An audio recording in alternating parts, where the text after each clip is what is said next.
Welcome back after the break. It's time for Pinktober, यानी pink अक्टूबर breast cancer awareness month है और खास तौर पे छाती के सरतान के हवाले से बात करना चाहेंगे. अनफॉर्चुनेट रियलिटी ये है कि पाकिस्तान में ये नंबर्स हाईएस्ट हैं, यानी खवातीन के कैंसर्स में, खवातीन के सरतान में सबसे कॉमन है ब्रेस्ट कैंसर और उसके नंबर्स अगर पाकिस्तान में देखे जाएं तो they are truly alarming. I mean kudos to the first lady Samina Alvi साहिबा, जो कि मुझे याद है कि 4 साल कबल उन्होंने इसी प्लेटफॉर्म से अपनी मुहिम का आगाज किया था और आज अगर आप पाकिस्तान में कहीं पे भी फोन मिलाते हैं आपके लिए एक पब्लिक सर्विस मैसेज होता है एंड जनरली भी आगही और खास तौर पे गुफ्तगू इस हवाले से बढ़ी है, which I feel is a great first sign. आज भी हमारे साथ मौजूद हैं doctor Sana Zeeshan, who is the assistant professor and consultant with the breast surgery at Aga Khan University Hospital. बहुत बहुत शुक्रिया डॉक्टर सना आपकी यहाँ मौजूदगी का. So wanted to have a preview because हम पूरे महीने इंशाल्लाह ताला अपने ऑडियंस के लिए डिटेल्स एंड अवेयरनेस सेगमेंट्स लाते रहेंगे. लेकिन छाती का सरतान अमूमन एक खातून हाई रिस्क पे कब होती है? What are some of the things that she needs to be mindful of? देखिए सिद्रा, सबसे पहले तो औरत होना ही एक रिस्क फैक्टर है. ठीक है, ऐसा नहीं है कि मर्दों में ब्रेस्ट कैंसर नहीं होता, मर्दों में भी होता है, but of course female gender itself is a risk factor. Okay, ठीक है, लेकिन इसका कतई ये मतलब नहीं कि every woman will fall prey to the disease. अगर हम इन जनरल देखें रिस्क को, तो ब्रेस्ट कैंसर की सिचुएशन में हमें majority of the times reason नहीं पता होती. और एक रैंडमली अगर मैं स्टेट करूं तो 85% केसेस ऐसे होते हैं जो बिल्कुल स्पोराडिक होते हैं, बिल्कुल रैंडमली इरप्ट कर रहे होते हैं पॉपुलेशन में, and so far we are not aware of any particular reason. 10% cases ऐसे होते हैं जो हेरिडिटरी होते हैं, और आजकल तो हमारे शहर में से, इनफैक्ट हमारे मुल्क से और डेटा आ रहा है हेरिडिटरी ब्रेस्ट कैंसर पे, यानी जेनेटिक प्रॉब्लम्स की वजह से ब्रेस्ट कैंसर. तो जो फैमिलीज में जेनेटिक प्रॉब्लम पाई जाती है, मिसाल के तौर पे BRCA1 और BRCA2 जो जीन्स होते हैं उनके म्यूटेशंस, वो अगर किसी फैमिली में प्रेजेंट हो तो उसमें रिस्क बढ़ जाता है. बिल्कुल सही. इसके अलावा कुछ ऐसे फैक्टर्स होते हैं जो मिनिमली ब्रेस्ट कैंसर के रिस्क को बढ़ाते हैं. मिसाल के तौर पे बुढ़ापा, जैसे जैसे एज बढ़ती जाती है ब्रेस्ट कैंसर का रिस्क बढ़ता जाता है. इसके अलावा वो खवातीन जो एक तवील अरसे के लिए बैरूनी जराए से हार्मोनल टैबलेट्स यूज कर रही हूँ, जिसमें कॉन्ट्रासेप्टिव पिल्स और मेनोपॉज के बाद हार्मोन रिप्लेसमेंट थेरेपी आ जाती है, अगर उसका बहुत एक्सेसिव यूज हो रहा है 5 years तक कंटिन्यूसली, तो that increases the risk of breast cancer. कुछ लिटरेचर के हिसाब से ब्रेस्ट फीडिंग ना कराना, क्योंकि breast feeding is protective in a way. अगर औरतें अपने बच्चों को दूध बिल्कुल नहीं पिलाती, या वो खवातीन जिनके बच्चे नहीं होते या बहुत डिलेड प्रेगनेंसी होती है, यानी 30 साल की उम्र के बाद पहली प्रेगनेंसी हो, तो इन सिचुएशंस में ब्रेस्ट कैंसर का रिस्क थोड़ा सा बढ़ जाता है. आई वुडंट से 100%, बिल्कुल लिटरली 1 या 2 रिलेटिव रिस्क उसका बढ़ जाता है. तो these are some of the risk factors. अच्छा, इसके अलावा जैसे कहा जाता है, a good practice to have is कि if you are reach the age of 30, उसके बाद अब एटलीस्ट महीने में एक दफा अपना सेल्फ एग्जामिनेशन, खुद अपना मुआयना जरूर करें. अच्छा, हर गिल्टी जो आपको महसूस होगी वो जरूरी नहीं है कि वो सिस्ट हो या वो कैंसरस हो, लेकिन अगर आप कुछ ऐसा महसूस करें तो उसको फौरी तौर पर रिपोर्ट करना जरूरी है. डॉक्टर साहब, यूजुअली आपकी प्रैक्टिस में at what stage are people normally coming to doctors? एक बहुत बड़ा मसला हमारे मुल्क में ब्रेस्ट कैंसर की वजह से हाई मोर्टेलिटी का ये भी है कि बहुत लेटर स्टेजेस में इसको रिपोर्ट किया जाता है. अच्छा सिद्रा, थोड़ी सी इसमें मैं करेक्शन करूंगी. एक तो चीज जो सेल्फ ब्रेस्ट एग्जामिनेशन की आपने बात करी, I usually advocate checking breast once the girl starts having her period. अच्छा, तो जैसे ही प्यूबर्टी हो जाए या आपकी जो बच्ची है वो मैच्योर हो जाए, तो सेल्फ ब्रेस्ट एग्जामिनेशन हमें तब से एडवोकेट करनी चाहिए.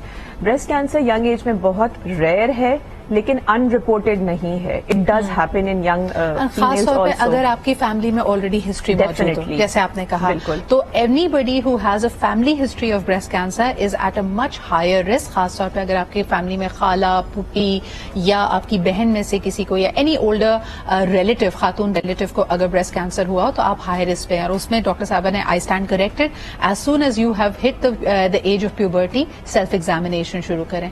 लेकिन लॉट ऑफ टाइम्स हमारे यहाँ जो मिथ्स हैं, लोग कहते हैं कि जी जैसे मिसाल के तौर पे अगर the mother is nursing the child, कि नहीं ये तो it's part of breast feeding, कभी कभार आपको लम्प्स फील होंगे, नथिंग टू वरी अबाउट, 2 दिन में खुद ही डिजोल्व हो जाएगा. खवातीन ये अक्सर बातें सुनती हैं and it doesn't reach the doctor. क्या कहेंगे इस पर?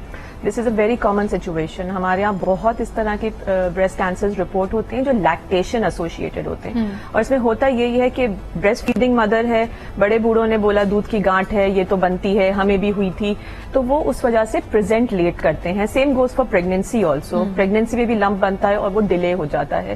تو اس میں ایک بہت ہی بیسک سا ایک جو ڈفرینشیٹنگ پوائنٹ ہے اگر ہم ان جنرل بات کریں تو وہ یہ کہ اگر کوئی گانٹھ ایک نرسنگ مدر کو فیل ہوئی ہے, اگر وہ بریسٹ فیڈنگ کے بعد ڈسپیئر ہو جائے تو دیٹ از اے پاسبلٹی کہ وہ کلیکٹڈ ملک ہے. بریسٹ کینسر ڈسپیئر نہیں ہوگا. اگر کینسرس لمپ ہے تو اٹ ول پرسسٹ. ٹھیک ہے, تو but how long should you wait for? اگر آپ کوئی بھی سسٹ محسوس کرتے ہیں, بے شک وہ اگر نرسنگ مدر نہ بھی ہو اور آپ کو شاید اس میں تھوڑی تکلیف بھی محسوس ہو رہی ہے, how long should you wait before going to a doctor? So one shouldn't be waiting on this. اس پہ یہ بہت امپورٹنٹ چیز ہے. اگر کوئی بریسٹ میں پرابلم آئیڈینٹیفائی ہو رہی ہے, اگین اس پہ پینک بھی نہیں ہونا ہے کہ رات میں ایمرجنسی میں بھاگ جائیں. تو نیئرسٹ جو upcoming appointment with the دی کیپیبل ڈاکٹر جو اس سچویشن میں بریسٹ سرجنز ہوتے ہیں یا فزیشینز ہوتے ہیں, you need to see the doctor immediately as soon as possible. But رات میں پینک ہو کے بھاگنے کی اس میں کوئی ضرورت نہیں ہوتی. اچھا, ایک اور چیز جو بڑا کامنلی ہم سنتے ہیں کہ اگر اس طرح کی سسٹ کی, اس طرح کی لمپ کی بایوپسی کرانی ہو تو again a lot of myths come through. لوگ کہتے ہیں جی چھیڑنا نہیں ہے اس کو, اگر سوئی سے پرک کر دیا تب یہ پھیل گیا, خراب ہو جائے گا معاملہ. What happens اگر ایک خاتون ایک لمپ کے ساتھ ڈاکٹر کے پاس پہنچتی ہے تو ڈاکٹر کس قسم کی انویسٹیگیشنز پہلے آرڈر کرتے ہیں یا اس کو پرسکرائب کرتے ہیں, اور اس کے بعد بایوپسی پہ یا اس میں سے کچھ فلوئڈ ایکسٹریکٹ کرنے کی باری کب آتی ہے ڈاکٹر صاحبہ؟ سب سے پہلے جب کوئی بھی فیمیل چاہے ینگ ہو یا اولڈ ہو, جب کلینک میں پریزنٹ کرتی ہے سب سے پہلے ہم نے ایگزامن کرنا ہوتا ہے. بہت ساری چیزوں کا ہنٹ ایگزامینیشن پہ ہی ہو جاتا ہے. کینسرس فیل ایک الگ ڈفرینٹ فیلنگ دیتا ہے کینسرس لمپ, اور جو نان پرابلمٹک یا بینائن لمپس ہوتے ہیں وہ تھوڑے سے ڈفرینٹ فیل ہوتے ہیں based upon the physical findings اور پیشنٹ کی ایج. جو ڈاکٹر ہے وہ میموگرام اور الٹرا ساؤنڈ آرڈر کرتے ہیں. ٹھیک ہے, اس کے بعد جو ان کی فائنڈنگس آتی ہیں دین وی آرڈر اے بایوپسی. بایوپسی یوزلی ان سچویشنز میں آرڈر کیا جاتا ہے جہاں کینسر کا سسپیشن بہت ہائی ہو, یا پھر بریسٹ کے کچھ نان پرابلمٹک یا نان کینسرس انٹرمیڈیٹ لیول کے ٹیومرز ہوتے ہیں, اس میں بایوپسی ریکمینڈ کی جاتی ہے. کچھ بے ضرر گٹلیاں جو گرو کر رہی ہوں اس میں بھی بایوپسی کراتے ہیں تاکہ ہم ڈیفینیٹ ڈائگنوسس پہ پہنچیں.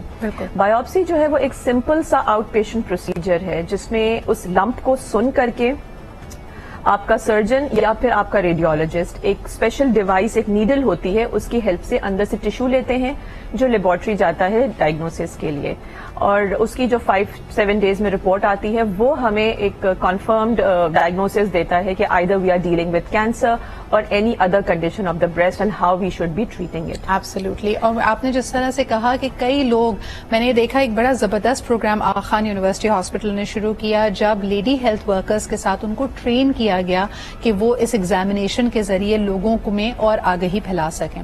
And you would be surprised to know that these lady health workers through the training that they had receive through the Aga Khan the staff over there, کہ ان کے 99% بلکہ 80 سے 90% ان کی جو نشاندہی کی ہوئی گٹھلیاں تھیں وہ واقعی دے نیڈڈ فردر پروب. لیکن اس میں صرف اور صرف ڈاؤن